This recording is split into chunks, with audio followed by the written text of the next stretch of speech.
tous, bonjour chers passionnés, bonjour chers abonnés. Je suis en présence de la... Non, excusez-moi. Bonjour à tous, bonjour chers passionnés, et puis bonjour chers abonnés. Je suis en présence de la Chevrolet. Bonjour chers passionnés, bonjour chers abonnés de ma chaîne. Aujourd'hui je suis en bonne compagnie. C'est une Chevrolet Camaro de 6e génération. C'est un modèle V6 3 litres 6, 335 chevaux. Elle est ici, elle est encore enfermée sous sa petite capote. Elle va pas tarder à se découvrir parce qu'avec ce soleil californien à Los Angeles, elle n'attend que d'être déshabillée. Allons-y, on va déjà faire le tour du propriétaire, le tour de cette belle demoiselle. Allons-y, accompagnez-moi. La voici en livrée rouge. C'est un modèle qui est déjà de l'année passée. En même temps, l'année passée, ça fait que 4 mois que ça existe. Alors, c'est la version de milieu de gamme, on va dire, parce qu'il existe encore le 2 litres. Ça, c'est le modèle, comme annoncé, 3 litres 6, V6 3 litres 6, 335 chevaux. Vraiment dans le standard. Et là, voilà, si je reviens ici, elle a vraiment les vitres qui sont très bas, très bas. Vous voyez là, hop là, je vais faire comme ça, c'est très bas là. Ça donne un côté très sportif qui est dans cette lignée. C'est vraiment la lignée, la Camaro, elle est destinée pour faire des courses. Une longue lignée de muscle car. Même les voisines, c'est la Mustang et puis la Dodge Challenger. C'est avant par contre, comme ça, en plus avec ce soleil, on voit comme si c'était une bande noire. Hop là, comme si c'était une bande noire, mais on voit juste les petites différences là des feux. Et ça donne vraiment ce côté méchant, un peu moins en rouge, du moins comme ça, mais je pense dans d'autres coloris ça donne vraiment ce côté méchant de laissez-moi passer, je suis derrière vous, je préfère être devant vous.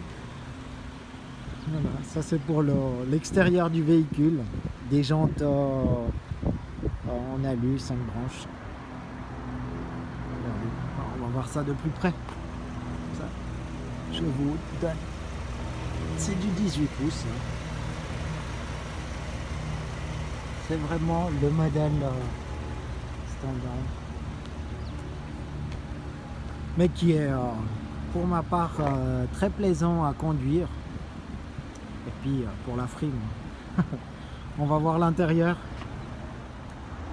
Alors l'intérieur de la voiture, ouvre, là, on monte. Aïe. Alors on va couper la musique, même qu'elle est agréable à l'oreille. Hop là, voilà, donc ça c'est l'intérieur. On a 2 places arrière, c'est une 2+2 qui est... on peut s'asseoir, ça reste pour des petits trajets, ça va à 4. On arrive, il y a la fonction CarPlay. Attendez, le mieux c'est que je vais vous tourner la caméra, ça sera beaucoup plus simple pour les explications et puis pour la découverte de ce modèle là. Voilà, une fois dans l'autre sens c'est plus agréable. Là on a un écran tactile qui permet de voir un peu les fonctionnalités du véhicule. Hop là, je cache un peu la caméra parfois, excusez-moi. Fonction audio, galerie et tout ce qui va avec, c'est vraiment la fonction de CarPlay de base. Ici les instruments de réglage pour tout ce qui est chauffage avec divers types. On peut effectivement passer en température. Si on passe par exemple la température, il me semble qu'il est possible, je l'avais fait tout à l'heure, mais on peut le passer en métrique. Et puis aussi en degrés Celsius au lieu de Fahrenheit. Ici on a les divers types de modes de conduite, sportif ou standard pour les tours. Et puis la fonction aussi lorsqu'il y a de la neige qui permet de gérer. Mais tout est électronique, hein, comme je vous le dis assez souvent dans mes vidéos. La majeure partie de ces nouveaux véhicules, c'est des véhicules entièrement électronisés.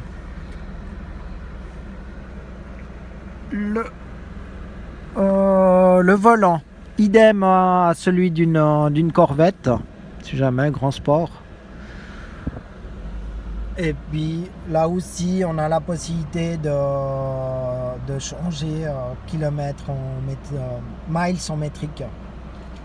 Je vais voir si je peux vous faire la petite démo maintenant directement. Tac, option, paf, voilà. Et puis on change. Par contre, ici on garde les 160, mais le compteur, lui, il va changer. Je vous le montrerai, je vais vous le montrer après lors de l'essai routier. Et puis bon voilà quoi, l'intérieur ici, l'emplacement pour mettre deux bouteilles. Ici on a la prise jack, non, la prise USB 2 fois ici, et puis l'allume-cigare qui est là. Hop là, comme ça. Et puis on va voir quoi, on va voir le coffre. On regarde le coffre. Hop là. Et puis après on va décapoter tout ça. Ouverture du coffre.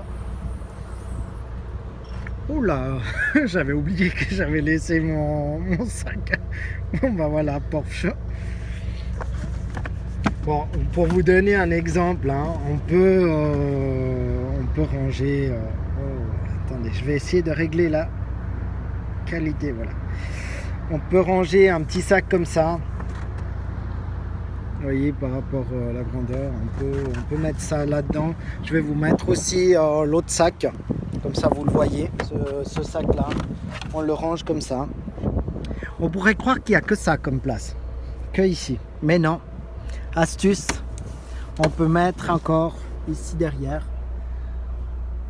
une valise moyenne. Il y a suffisamment de place. Et puis comme à chaque fois, hein, si vous mettez une personne là-dedans, la personne a la possibilité de pouvoir s'en sortir en tirant là. Maintenant on va voir encore les places arrière, comme ça c'est fait. Pour le passage des places arrière, donc il y a comment dire, c'est un petit peu compliqué quand même, hein, parce que il faut ouvrir ici, mais le siège, vous voyez, il ne s'avance pas. Alors pour ça, il faut avancer le siège. Ça prend un petit peu de temps. Je l'avance au maximum. Ça, vous voyez un peu la place qu'il y a aussi ici. Comme ça, vous voyez là. Et petit bémol, c'est que cette ceinture ici, il faut la tenir parce que sinon on s'encouble. Bon, vous allez me dire, ça sera peut-être plus simple de monter une fois encoublé, on est direct à l'intérieur, mais non. Alors, on y va, on fait un peu d'escalade. C'est un petit peu serré, hein, voilà. Bon, on est quand même plus confortable que dans une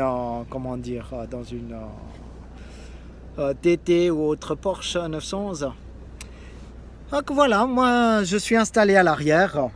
J'ai de la place entre guillemets, hein, pour des petites promenades de frime.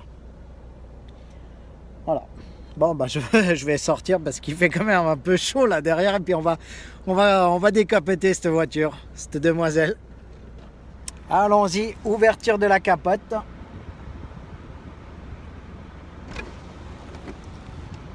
Comme à chaque modèle, hein, les vitres descendent derrière.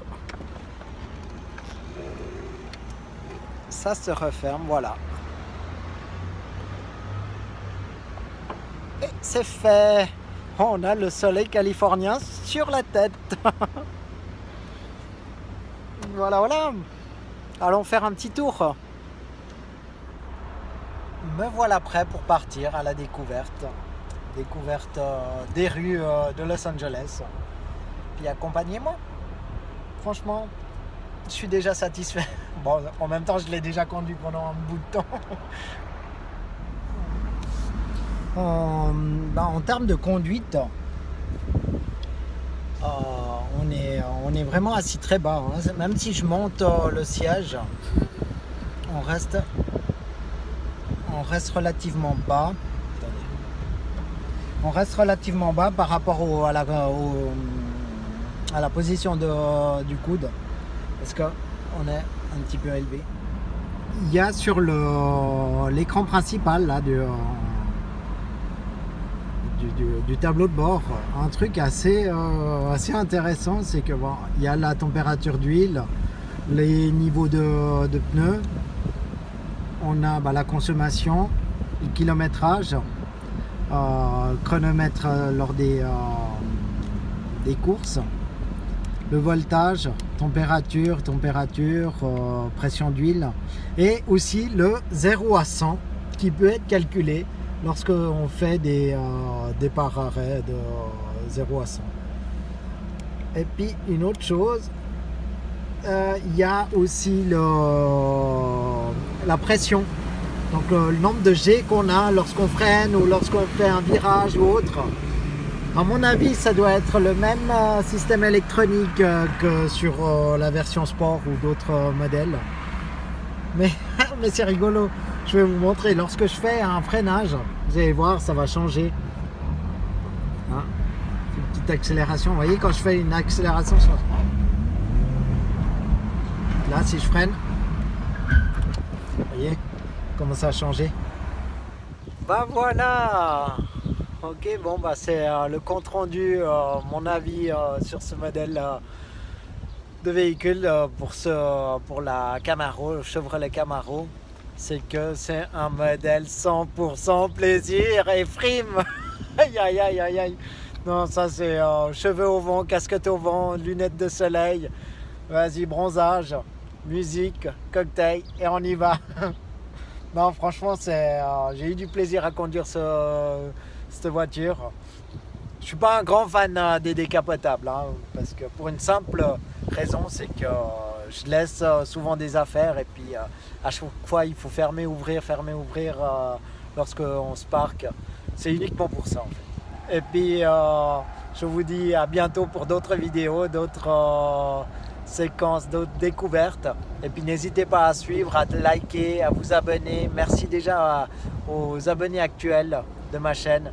Je suis aussi sur Facebook ainsi que sur Instagram. Moi je vous donne rendez-vous à tout bientôt, à de nouvelles découvertes. Bye bye.